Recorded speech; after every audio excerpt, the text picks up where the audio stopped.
Bournemouth fans, and welcome to Cherries Red Army YouTube channel. Pre-season's not quite no more. Things are in full flow, and I've got Steve with me, and we're just going to sort of go over pre-season and how it sort of started for us and the latest news coming out of the club. How you doing, Steve?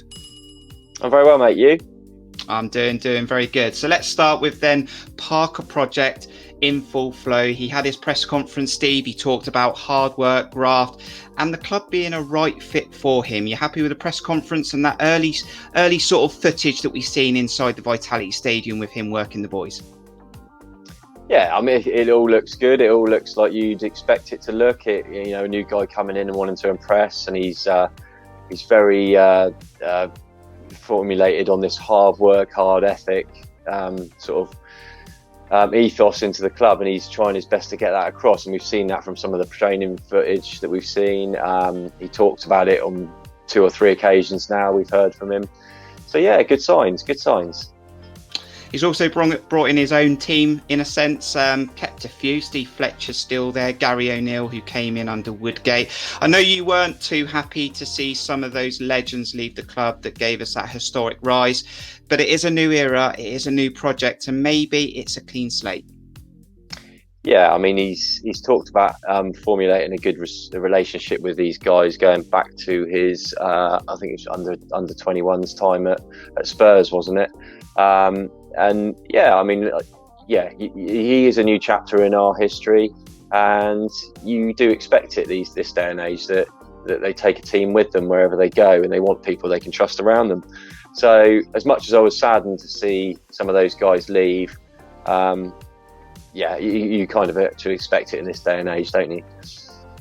And there's not just management changes within the club. They are looking to take new direction with the supporters and a new supporter group. You can check that out on AFC Bournemouth's official website. But Parker has taken the team to Marbella. They're now currently pre-season training there in a beautiful new training kit that you look like you were happy with. The yellow's gone, Steve.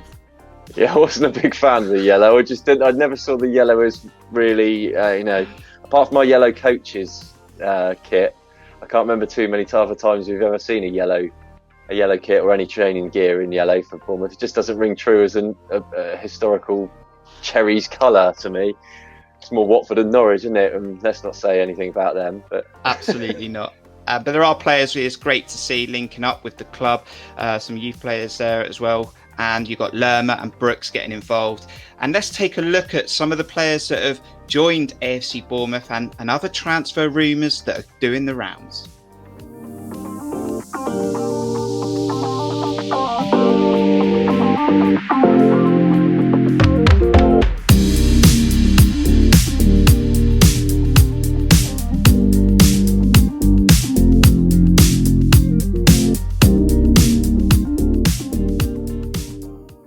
So new signing, Emiliano Marcondes, was broken to us a few weekends ago out of nowhere at 9 a.m. that we had signed him, and now we're seeing him in the training gear and being worked through his paces. And someone that doesn't give a lot by the look of it, Steve, in regards to assists and goals. I think there was just maybe 4 goals or a few assists, but he did score a big goal for Brentford. He looks like he does turn up in big games. A luxury player keeps being brought up, linked with Marcondes, and also versatility as well. Yeah, a bit of a confusing one for me when all Parker's sort of dialogue so far has all been about, hard work, and the first player he signs is a luxury player. So it kind of, I don't know how that works, and what does it say about who may be staying or who may be going? But the one thing I have heard about him is if you give him the ball in the right areas, he's got the talent and flair and eye for a keen, good pass. He can hurt teams, and he's got a good free kick on him by all accounts. I think he sort of dropped down the pecking order a little bit at Brentford, but I think he had been sort of dogged by a few injuries along the way. So hopefully he can stay injury free and bring all those good things we've heard to our squad. averaged about 44 minutes for Brentford last season, so very much an impact and squad player. But Roro's gone now. Stanislav's currently not an AFC Bournemouth player. Other players we'll go on to in a minute who might not be an AFC Bournemouth player. So definitely a position and a squad depth that Scott Parker's looking for. Another new signing coming in, well, sort of, was Smudge, Adam Smith. Re-signed a new contract, and I think this is really the season for Jack Stacey to really find that right position his own, but you always need competitivity in those places, and that is one position solved for us. I do worry that if Smith doesn't start or get enough games, he might get a little bit frustrated, and the reason why he signed a new contract, we don't know. Was it because Eddie Howe doesn't have a football club? I don't care. Adam Smith's a player for 2 more years, and I'm happy to see him in a Cherry shirt again, Steve. Yeah, I mean, he's been at the club now for 10 years, so and he's never really let us down. He's so versatile as a player. He can play, you know, if we do get hampered with a lot of injuries, he's one of those players we can turn to who can play a handful of positions. So it's not just the right back. You know, you're covering yourself a bit further forward, possibly on the left.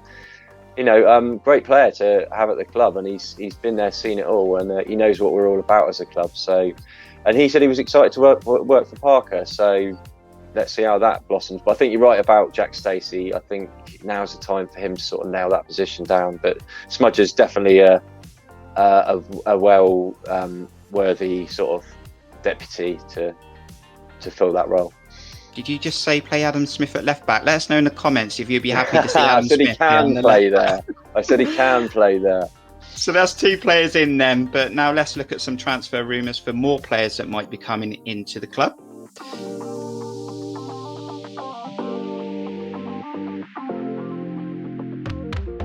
First one we know very well is Cameron Carter-Vickers. Apparently only cost £5 million to get him out of Tottenham. Bournemouth are linked and very interesting. If I remember, we actually sort of had a discussion with Tottenham straight after the second leg in the playoffs. So we're definitely keen on him. But Celtic are also very interested. And Newcastle, shock there. They like to take a player from Bournemouth in a sense. But what we got to think about here is Carter-Vickers knows Bournemouth. He cemented that place from about January, didn't miss a game. I don't think he missed a game under Woodgate. And someone that probably knows Scott Parker from his Tottenham time. Yeah, I think there's definitely that sort of relationship there to some extent. He must have been around the club at the same time as Parker, so they must know each other. And like you said last year, when he did get injury free, he really took that position to a new level, and we were a bit light, I felt, at centre back. If we'd have got a couple of knocks, we didn't really have much to replace him. What with Simpson going, I think it's definitely somewhere we need to look at strengthening, and we know what he can do. He's not cost a lot of money, like you said. No surprise, Newcastle are in for him. That's the only sort of stumbling block. It's where he sees himself, isn't it? It's whether he sees himself at a bigger club. Hopefully not, and hopefully we can get him in. Should we rate this deal? Out of 10 then, what do you rate this deal going through for AFC Bournemouth? I'm going to go for 7 out of 10 that we can get Cameron Carter-Vickers back. What, on the chances of it happening, or what if it happens? Yeah, on the chances that we could get Cameron Carter-Vickers back, rate out of 10. Oh, chances with the I'll probably be about the same as you, mate, to be honest. So, probably a 6 or a 7. 7 as well then. Let's go for 7s out of 10. Let us know your ratings on that deal going through potentially. And another centre-back being linked with us is Ben Davies.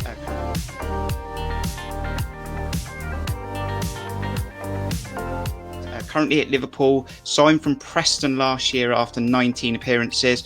Clearly a player with potential. 25 now, I think. Don't really know a lot about this player, Steve, but he's at Liverpool. He must have something about him.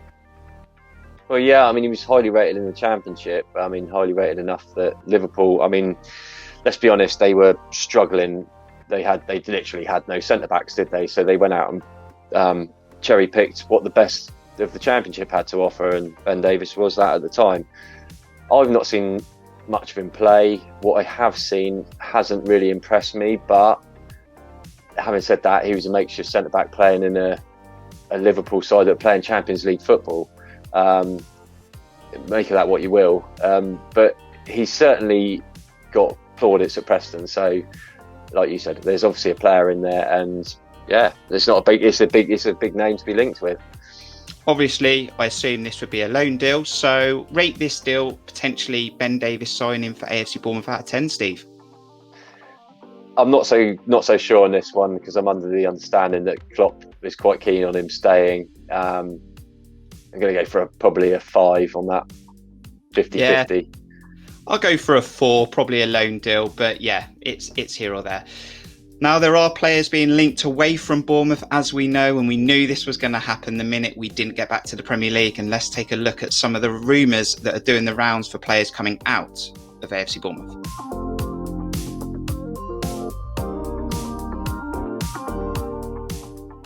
Let's get straight onto it then, Steve. It's the one, it's the Dutchman, it's the magician, it's Arnaud Danjuma. We probably know he's not going to be an AFC Bournemouth player come the transfer window when it shuts, and it's going to constantly do the rounds on Twitter and social media.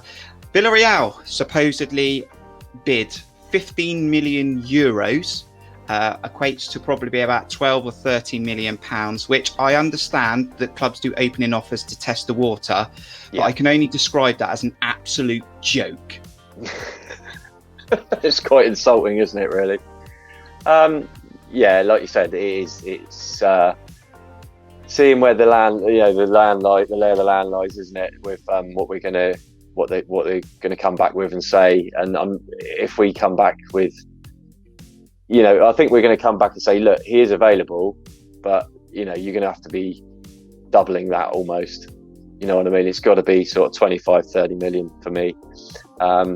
He has said he wants to play at a higher level, and good luck to him, really. I mean, he's an arrogant player. We know that. He's full of himself, but he backs it up. So good luck to him, and he's helped us out.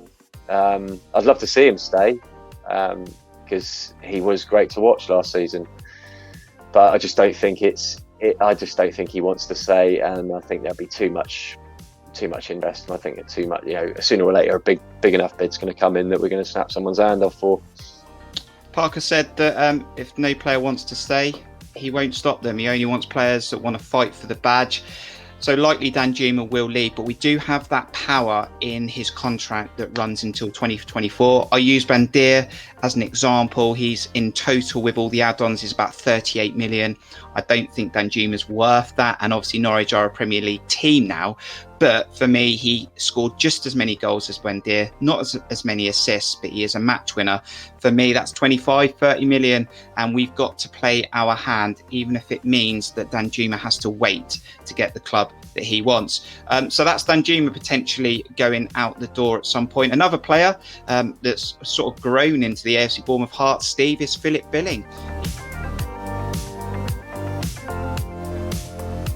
He's being linked with a £10 million deal to Norwich City. I've spoken to some Norwich City podcasts we've had on the channel before. They really like this deal. They said to me, we could get a player who could play centre attacking midfield. We got someone who could be CDM, playing a 2. He's tall, so he must be able to head the ball. Obviously, I put him right on a lot of that and said that you need to maybe go and watch some of the games that he's played for Bournemouth, because if you can give him a free role higher up the pitch, he will hurt football teams. He is also a luxury player. Yeah, and maybe that's with, going back to the Buendia thing, maybe there was inklings of this before the Buendia deal was done, so maybe it was a direct replacement. Who knows? Yeah, you're right. I think 10 million is, I think that's a bargain if anyone gets him for that much. But is he going? I don't know where I can't see him. I just can't see him fitting into Norwich. I don't know what it is. Maybe they want him as a backup player, but I don't know where he'd fit into that team. Pass, but. Maybe he's going for. Someone said the other day. Maybe he's going for the hat-trick relegations. But I don't really want to see Phil go. I know I haven't been his biggest supporter, but I really do think when we got put in that 10 position, it was just like something clicked, and he became a different. It was a complete different prospect. So actually, I really enjoy watching him now, and I hope he stays. And certainly, if we do sell him, we need to get a bit more than 10 million for him. problem I have with it, Steve, is I really do love Philip Billing now, and I never thought I'd say that 2 seasons ago. But he can only play that position for me. And if that limits Scott Parker to what he could potentially deliver over a 46-game season against teams that he wants to match up against, for me, 10 million's too low. I think we got him for 13. Still, he's another one with a healthy contract. We're not talking about players we've lost before that have had contracts running down. We've still got power to play here with this negotiation. I'd like to see about 15 to 18 million for Phil Billing based on what he gave us last year. Was it 7, 8 goals? Every time he scored, we won. We never lost when Philip Billing scored. And I think it's slightly unfair to say that he can't play anywhere else. He can do a job in other positions, let's be honest. He's just, we found that, the key that's unlocked the door with him. And that's what I think, 10 million is nowhere near. So that's one to look out for. Let us know your thoughts in the comments on Philip Billing. I'll be happy if he stays. If he goes, I wish him all the best. And if we get a good deal for it, I'll be happy because I'm sure we'll replace him. Now, a couple of other players that not necessarily being linked away, but there has been some news coming out this week regarding 2 players that we absolutely love.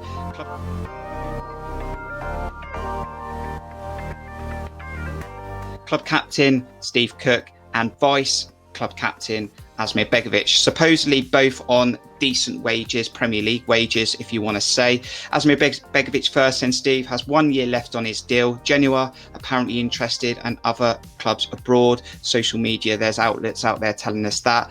I personally think we could hold on to Asmir Begovic. I'm willing to take the loss on that to keep him in.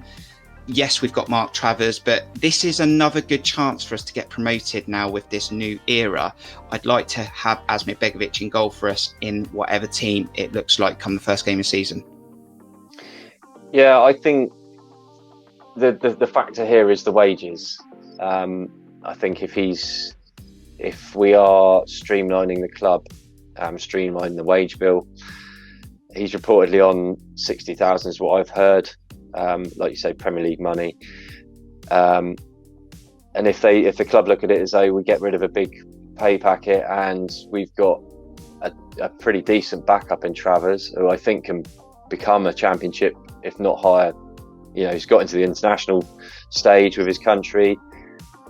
I don't see why. It doesn't bother me that much. Asmir's a great keeper, don't get me wrong, and I do like him, and he saved us a lot of points last season, but I wouldn't be too personally. I wouldn't be that fussed if he went. And he's how old is he now? 35, 34, 35. In his 30s. Yeah, so I don't think whatever you can get for him now is probably better than what you'll get from him in a couple of years. And Steve Kirk. Now, there was a lot of confusion a few months ago because they thought that he was out of contract this season. Then I think Chris Temple quoted and said that actually there was an extension behind the scenes that wasn't really confirmed properly in all the details you'd find on the internet, etc. So Steve Kirk apparently has another deal on the table and currently signed. But some news come out that he's changed his Twitter profile. That currently doesn't have a lot of Bournemouth on there at the moment. He hasn't gone to Marbella. He's training on his own inside the Vitality Stadium training world-class complex. And Steve, I'm struggling to understand this one. If it comes down to money again, fair enough. I think the club have said it's got nothing to do with anything, but they're just not fit enough. Not sure about this one. I'd be gutted if Steve Kirk isn't in a Cherries shirt next season. Yeah, there's a lot, like you say, there's a lot of cryptic stuff been floating around Twitter. I've seen some, what's supposedly a tweet or something off his actual account, like a DM almost from somebody, and sort of going, not exactly Marbella, and a view of our, like you say, world-class training ground. And someone, I think the reply was, "Why are you not there?" And he's sort of, don't know, and it's really odd. And like you say, all the stuff's got, the Bournemouth stuff's gone. If this is a Parker move, this is a very, very bold thing to do straight off the bat. Especially, that sort of guy. I'd like to think it's got something to do with an injury, but it's very, like you say, it's very, very cryptic, and I don't really understand. But there's you've got also the reports of Ben Davies and Cameron Carter-Vickers coming in, or possibly coming in. Are they direct replacements? don't know. It's a very, really strange one. I'm sure in no time at all we'll find out what's going on, but very worrying actually. Yeah. I am very Parker Project Pro in, but I will be not very happy if Steve Kirk is not an AFC Bournemouth player That was at a the start polite way of of the putting season. it. I know. I just can't. He has to stay at least one more season for me. Steve, quickly on that one. Then, would you be happy to keep one, both, or not bothered if both players are not an AFC Bournemouth player next season?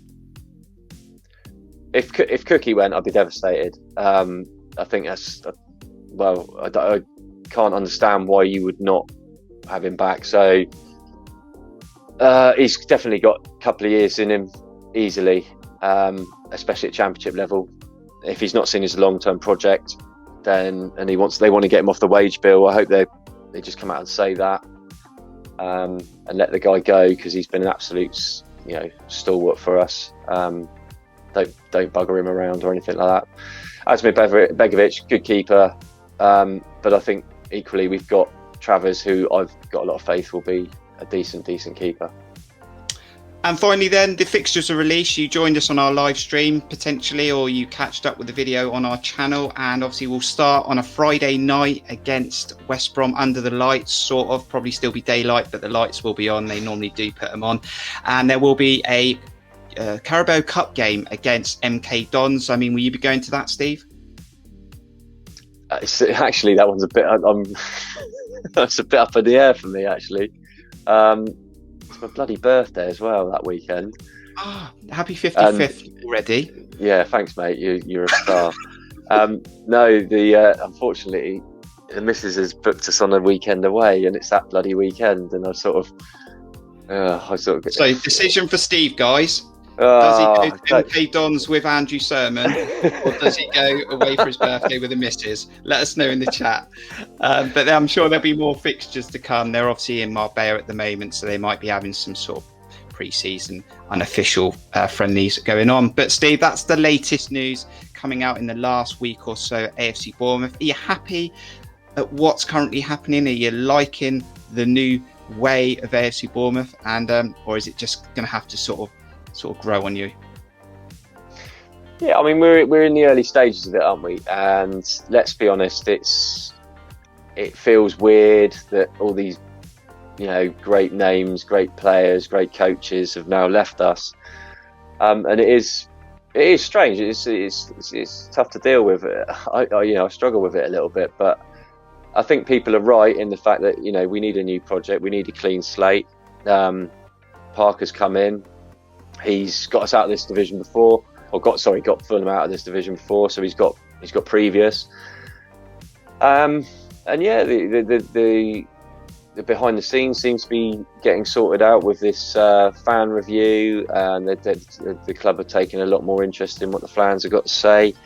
The board I believe, have restructured slightly. Simon Francis is coming in, so it's not all, some of those old stalwarts are still there. Obviously, still got Fletch and everything, so it's not completely gone. But yeah, it feels okay so far. I'm not going to judge it just yet, but it could have been a lot worse. I could have been feeling awful about it, but I'm not. Yeah, I'm all right. I'm hanging in there. Good mention for Simon Francis as well. Steve, Thanks for joining me on this pre-season update for AFC Bournemouth. No worries, mate. Anytime. Let us know your thoughts then. How do you think pre-season's going with Scott Parker? Do you like it? Do you not like it? Is Steve Kirk going to be an AFC Bournemouth player as well as Asmir Begovic? And some of those signings, rumours, let's hear your ratings on some of those deals. Please make sure you subscribe to this channel. You can see at the top of the screen, we're trying to get to 500 before the season starts. I think we're on 460 plus, so thank you very much. Also, check out our best 11 that we've currently got, the series building the best AFC Bournemouth team from the Eddie Howe years. And also give this video a like as well. But from this video, from me and Steve, we'll see you soon. Up the cherries.